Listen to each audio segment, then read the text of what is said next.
everybody, this is Armani Jackson once again with another interview.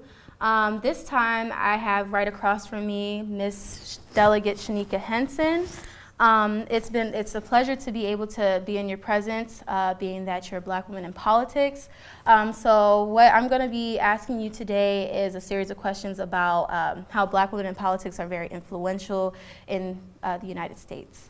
My first question is, as a delegate who has broken the barrier of race and gender in Anne Arundel County, what is it like being a Black woman in local political office? That's an excellent question, and I want to start by saying thank you, Armani, for having an interest in politics, for having an interest in getting a local voice reflected, and for giving me the opportunity to interview with you. I've heard a lot about your interview skills, so I'm excited today. Your question, what is it like to be a woman who's broken barriers in terms of race and gender in politics? I think that, one, it's really reflective of your understanding of the history of politics and where the barriers have been and continue to be. Right. Those are two very large barriers to break. When we look at gender in politics, women not even getting the right to vote until much further after men, us celebrating the centennial of that anniversary of the women's right to vote. So being a woman in politics is not something that has as long of a scope and a lens as our male counterparts. When we look at race in politics, we understand that the passage of the Voting Rights Act in 1965 and other pieces of legislation were critical to making sure that we could secure that right to vote. Right. As a practicing attorney, I always say, it's one thing to pass a bill and have a law on paper, but to be able to use that law, to be able to walk it out and live it and really have the protections and the benefits, that's a whole different journey and process. So to be both Black and a woman and to be in politics right now in this country at this time is a phenomenal privilege, because I understand that many people in many different capacities fought very hard so that the voices of our voters could be franchised. So for me, I try to always make sure that I am keeping a nod towards history and making sure that I give appropriate deference and respect to the very hard work that it took to even get to this position. Right. When we talk about, in a more contemporary lens, looking at what that means in today's time, I really approach politics as simply just problem solving. We look at what problems exist, and then we think, okay, how can I help to solve those problems? How can I help to meet people's needs and overcome challenges? Right. So to be the lived experience of someone who is woman, someone who's a mother, someone who is Black, who's an HBCU graduate, like you soon will be, it definitely gives me a perspective that gives me the ability to kind of cross different paths and, think about life from different lenses and angles and perspectives. So I think that at this time in our history, needs have never been greater than they are right now. I mean, when we look at everything that's happened with the coronavirus pandemic, right.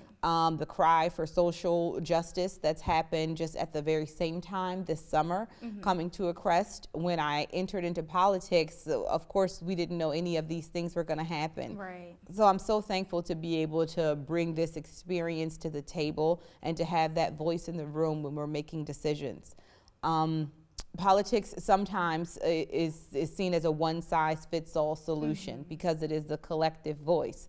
But there's lots of times where one size and one solution doesn't adequately address the needs of everyone. That's the art of it. It definitely is. And I think it's really important that we have more representation, so it gives your constituents more comfortability and be able to relate with those who represent them. And I think it's great that I'm able to sit across from you and be like, somebody that looks like me that I can feel comfortable talking to about political science and government and how the government works. That is such a beautiful thing. So my second question is, what are some ways that young people like myself can stay connected and engage with what our local representatives are doing? That's an excellent question, and I thank you for that question. I think that there are an infinite number of ways. The advent of social media, of the internet, technology has really brought to your fingertips a lot of the government's practices and the things that we're doing that used to happen in, large historic buildings, in this, room shrouded in, I don't know, mystery. Now you can watch city council meetings streamed on Facebook Live.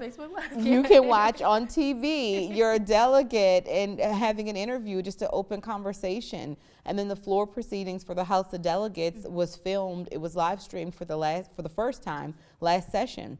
Wow. So we really tried to open up that process. It was Speaker Adrienne Jones and her leadership that thought now's the time to make sure that the public can be invited in to see what we're doing as their representatives. And so who would have known that live streaming would then become critical to making sure the public was still engaged, because now the buildings will have to be closed to people, right, but the virtual access is opened up in ways that it has never been before. So I think the first way is plugging into what's happening already, right, making sure that you're taking advantage of the opportunity to watch the meetings, to watch boards and commissions and all the business of government that's publicly available. Lean in and take a second to watch it and see what's happening there. I think the second way is to not only lean in, but jump in and be involved. Yes. You're on an internship with Arundel County, and I think that it's an incredible opportunity that internships give our college students, high school students, that they give the youth the opportunity to be hands-on, right, in the process of what's happening. I think it's a great way to prepare for any type of future, but certainly a future in politics. Yes. And then I think the third way, it's like leaning in as well, but it's don't be afraid to volunteer. Right. So often I think that people they want to make sure that their experiences are valuable uses of their time. Yes. And I think that volunteering for someone else who's doing something that's the same or similar to what you would want to do really gives young people the opportunity to get their feet wet, to gain some experience. Yes. And also make some connections and network at the same time. Yes, and I definitely agree with you, because I think just staying connected with our delegates and our representatives keeps us informed and educated, because, everybody was promoting voting, but after you vote, you got to go and, check out what you voted for, and if it was passed. Like, this is my second time voting, so I was like, okay, well, where do I go back to refer and see if the amendment was passed and who has been reelected. So those are important things, and then also staying connected with our delegates. So I appreciate you for that comment. And then also I want to pose another question in reference to this past summer and how, the outcry for social justice and the Black Lives Matter protests. And I believe I saw you on, I think it was the Capital Gazette, had said that you spoke at a rally, and you were amongst your constituents. And I believe that's a beautiful thing to see, where, our representatives are here for the people. And I think that's a beautiful thing. So the question is, as both a delegate and an advocate for social justice, how do you bridge the gap between the two? I think that's a really insightful question. It reflects understanding that there are two different roles. Being an advocate is where you select causes that you can be personally passionate about, causes that you have a connection to, an experience with, and then you allow what personally is inside of you to propel you forward to really help bring a mission to life. I love that. Yes. And I think the role of delegate, it's my job to reflect the voices of the 60,000 plus constituents in my district, if we agree or not. It's my role to hear from people. It's my role to make sure that their voice is valued and that they have a place in the process. So it's very different. Being an advocate, I get to choose and select those things that are personal to me and things that I'm passionate about. But being a delegate, it's my responsibility to make sure that everybody has a seat at the table. I love the fact that you put it in those words. And then also, if you could inspire a young person such as myself who wants to be in your position one day, and what advice would you give us? What advice would you give them if you were to mentor them or to work with you? So first, can I say, Armani, that I love that you have political aspirations because we need it, we need it, we need it. Yes. Whenever I'm in front of a group of young girls, I always tell them I'm the first Black woman in this position to represent District 30A, but I don't Wow. intend to be the last. Right.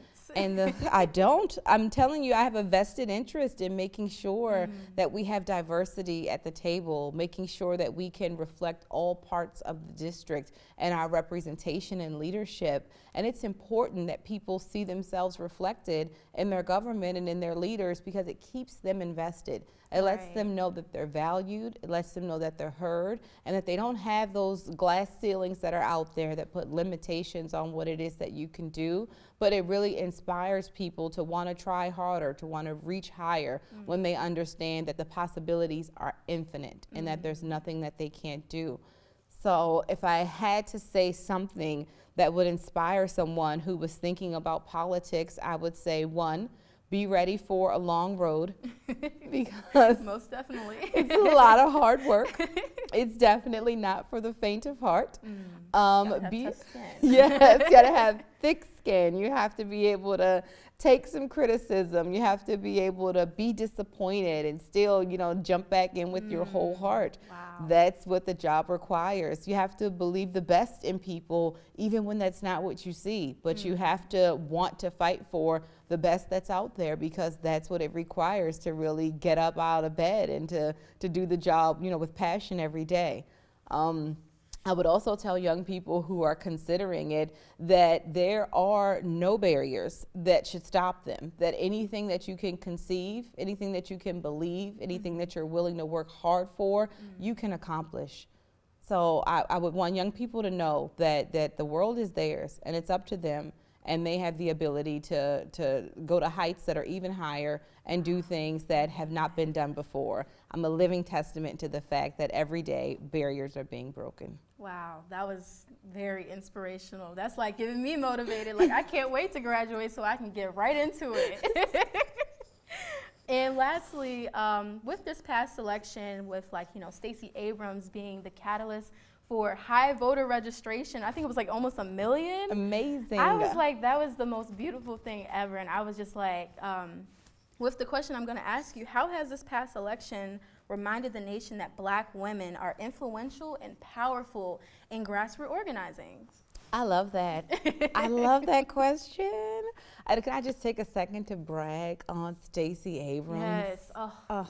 The thinking about the fortitude that it takes to be able to be successful in politics. Yes. Knowing that you have to be able to take a hit sometimes, take a loss, and still be able to stay committed to the mission, stay focused on your goal. Yes. I think that we can all, Black, white, man, woman, boy, girl, everybody can learn something from the passion that she has done this job with. Like when she was, by all accounts, a lot of people would say she should have been the governor, but for the interference. And so when that happened, she didn't decide that I'll take my ball and go home, or I'll, move on to something else. She thought, no, there's a place for me in politics. And so I love that she created her own role and carved out her own lane. And now she's essential to what's going to happen with our country's fate. So, gosh, I have so much respect for her for sticking in there with it. Yes.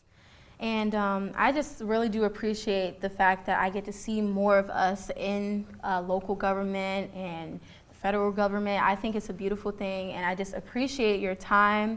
So that concludes our interview for Our Voices Matter today.